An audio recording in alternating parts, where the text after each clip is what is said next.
Students, चलिए आज की इंपॉर्टेंट बेसिक टर्म्स को करते हैं। काफी आइटम्स मैंने पीछे लिखी हुई हैं जिनको हम वन बाय वन करने वाले हैं। तो सबसे पहली बेसिक आइटम देखिएगा, यहां पर दे रखी है गुड्स। क्या होते हैं goods? Goods are those items in which a businessman deals with his customers. Dear students, देखिएगा जब भी हम किसी भी शॉप पर जाते हैं और कोई भी आइटम की डिमांड करते हैं तो वो उस शॉपकीपर के लिए, उस बिजनेसमैन के लिए जो भी आइटम वो हमें सेल करता है वो सभी आइटम्स उसके लिए क्या बन जाती हैं? गुड्स बन जाती हैं। फॉर एग्जांपल, जब मैं किसी भी स्टेशनरी की शॉप से जब ये मार्कर खरीद कर लेके आया था तो ये मार्कर उस शॉपकीपर के लिए क्या है? गुड्स। मान लीजिए अगर मैं वेजिटेबल की शॉप पर जाता हूं और वहां से वेजिटेबल्स परचेज करके लाता हूं तो उस वेजिटेबल सेलर के लिए वो वेजिटेबल्स क्या है? गुड्स। मान लीजिए मुझे मेरे घर के लिए डबल बेड चाहिए, सोफा सेट चाहिए, डाइनिंग टेबल चाहिए, तो मैं जब भी फर्नीचर के शोरूम पे जाता हूं तो उस फर्नीचर वाले के लिए वो सभी आइटम्स क्या हैं? गुड्स।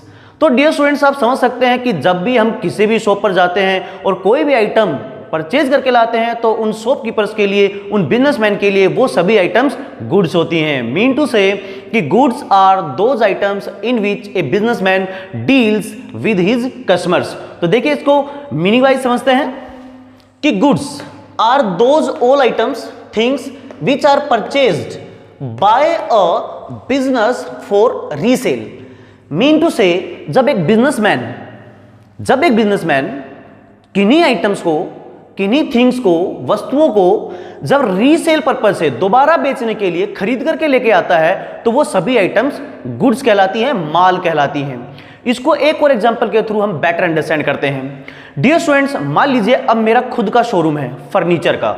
अब मैं फर्नीचर का जब शोरूम ओपन करूंगा तो मुझे नंबर ऑफ आइटम्स वहां पर रखनी पड़ेंगी। जैसे मुझे 100 चेयर्स लानी पड़ेंगी, 100 टेबल्स लानी पड़ेंगी, मुझे वहां पर 100 डबल बेड लाने पड़ेंगे, मुझे वहां पर 100 सोफा सेट लाने पड़ेंगे। तो देखिए अगर मुझे फर्नीचर शोरूम चलाना है अपनी आइटम्स को भी काफी बढ़ा करके रखना पड़ेगा।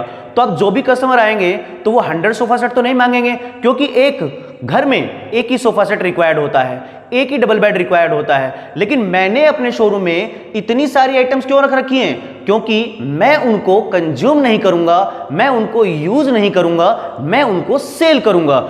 इसीलिए सेल करने के लिए ही मैं उन आइटम्स को वहां से परचेज करके लेके आया था। कहां से? फैक्ट्री से। तो आप समझ सकते हैं डियर स्टूडेंट्स, इतनी सारी आइटम मैं फर्नीचर की फॉर्म में लेकर के आया हूं तो मेरा एक ही पर्पज है, उनको अब मैं सेल करूंगा। लेकिन जब आप मेरे शोरूम पर आकर के उन आइटम्स को परचेज करते हैं तो आपका पर्पज उनको सेल करना नहीं है, आपका पर्पज वहां पर उन आइटम्स को यूज करना है। तो डियर स्टूडेंट, आप लोग समझ गए हो कि गुड्स क्या होता है। तो डियर स्टूडेंट्स, नेक्स्ट है हमारा टर्नओवर। क्या होता है turnover? Turnover represent total sales in a accounting period. Mean to say जब एक बिजनेसमैन अपने एक अकाउंटिंग पीरियड में, जो कि 1 अप्रैल टू 31 मार्च चलता है, 12 मंथ्स का एक ड्यूरेशन होता है, इस 12 मंथ्स की ड्यूरेशन में जो भी अपनी आइटम्स को सेल करके जब वो उसका टोटल निकाल लेता है तो उसी टोटल सेल्स को वहां पर बोल देते हैं टर्नओवर। Very easy term. तो आप इसको दोबारा से समझ सकते हैं कि जब एक बिजनेसमैन टोटल वैल्यू सेल करके उसकी जब कैलकुलेशन करके एक अमाउंट निकाल लेता है कि मेरी यहां पर ये टोटल सेल्स है, तो उसी टोटल सेल्स को हम कह देते हैं कि ये टर्नओवर है। हमारा नेक्स्ट पॉइंट है प्रोप्राइटर। कौन होता है प्रोप्राइटर? तो देखिएगा, a person who invest capital in his business. एक ऐसा व्यक्ति, एक ऐसा पर्सन जो अपने बिजनेस में कैपिटल इन्वेस्ट करता है, मनी इन्वेस्ट करता है। क्यों करता है money invest? For profit, profit के लिए, and bears all type of risk, और वो अपने बिजनेस में जितनी भी तरह के रिस्क होते हैं उन सब रिस्क को बेयर भी करता है। मीन टू से एक ऐसा व्यक्ति जो अपने बिजनेस को स्टार्ट करता है पैसा लगा करके, और पैसे लगाने के पीछे एक ही मोटो, प्रॉफिट कमाना, और जब प्रॉफिट उसको मिलेगा तो उसमें होने वाले जो लॉसेस हैं वो भी उसी को ही बेयर करने पड़ेंगे।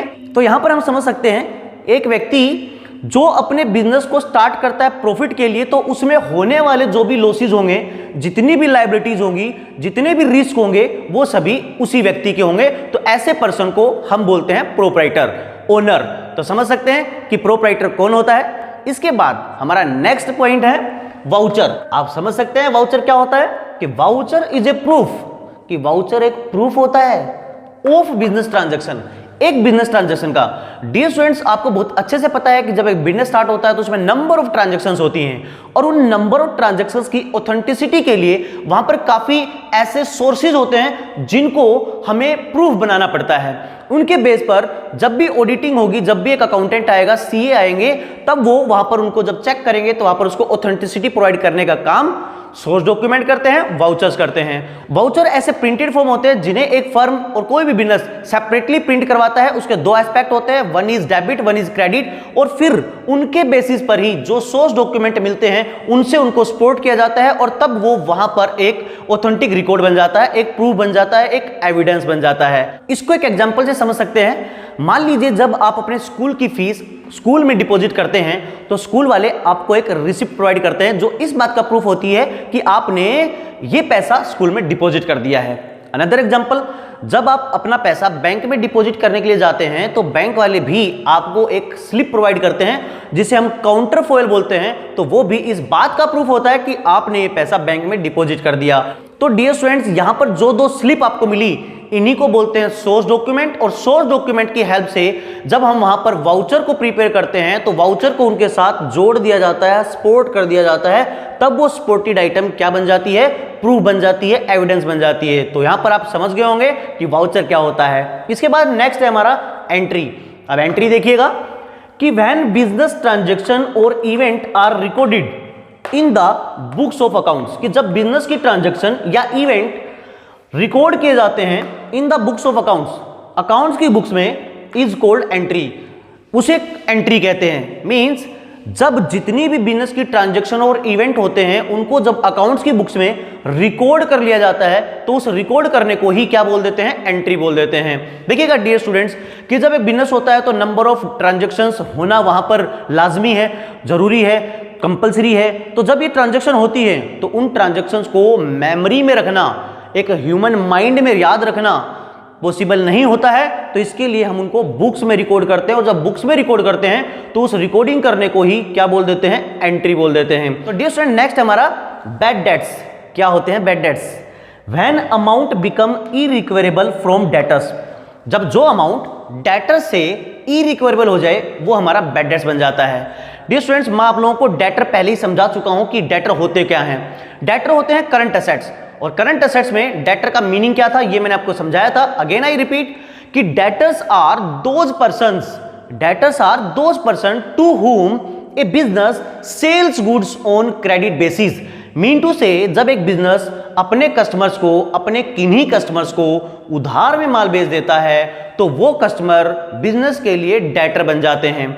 और डियर स्टूडेंट्स, जब किन्हीं कस्टमर में से कोई एक या दो कस्टमर, नंबर ऑफ कस्टमर्स होते हैं बिजनेस के जिनके साथ हम क्रेडिट डील करते हैं, क्रेडिट ट्रांजैक्शंस करते हैं, उनमें से अगर एक या दो कोई कस्टमर ऐसे निकल जाएं जो हमें पैसा देने के लिए मना कर दे, हमें से मतलब बिजनेस की बात कर रहा हूं, जो हमें पैसा देने से मना कर दे, तो ऐसा पैसा जो काफी एफर्ट्स के बावजूद भी हमें रिसीव नहीं होता, तो वो पैसा, वो अमाउंट बैड डेट्स बन जाता है। मान लीजिए मैं अपने किसी भी कस्टमर को, बीइंग अ बिजनेस, अपने किसी कस्टमर को उधार में माल देता हूं 15,000 रुपीज का, और 3 महीने के बाद जब उससे वो पैसा लेने के लिए हम जाते हैं तो वो कहता है कि भैया मैं आपका पैसा रिटर्न नहीं कर पाऊंगा क्योंकि मैं बहुत बीमार हूं और मैं पिछले 2 महीने से 3 महीने से बिस्तर पर हूं और I am not able to pay your money.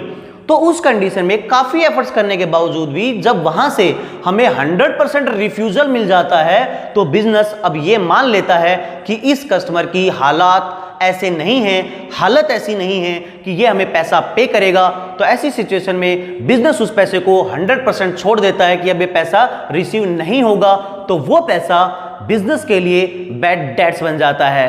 तो आप लोग समझ गए होंगे कि बैड डेट्स क्या होता है। इसके बाद नेक्स्ट में चलते हैं सोलवेंट। अब देखिए सोलवेंट क्या होता है। सोलवेंट ए बिजनेस और पर्सन इज एबल टू पे his it's loans amount is called solvent. कि सोलवेंट वो व्यक्ति या वो बिजनेस होता है जिसकी पेइंग कैपेसिटी, लोन के पे करने की कैपेसिटी बहुत अच्छी होती है, या फिर उसकी एबिलिटी होती है कि वो अपने लोन के अमाउंट को टाइम पर पे कर सके। मान लीजिए अगर मैंने बैंक से 10 लाख रुपए का लोन ले लिया और वो 10 लाख का लोन मैं टाइम पर उसको पे कर देता हूं, यानी कि मेरी जो अर्निंग कैपेसिटी है वो बहुत अच्छी है और मैं इजीली उस लोन की पेमेंट कर देता हूं, तो इट मींस मैं वहां पर सोल्वेंट पर्सन हूं। और अगर मैं एक बिजनेस हूं तो इट मींस मैं वहां पर एक सोल्वेंट बिजनेस हूं।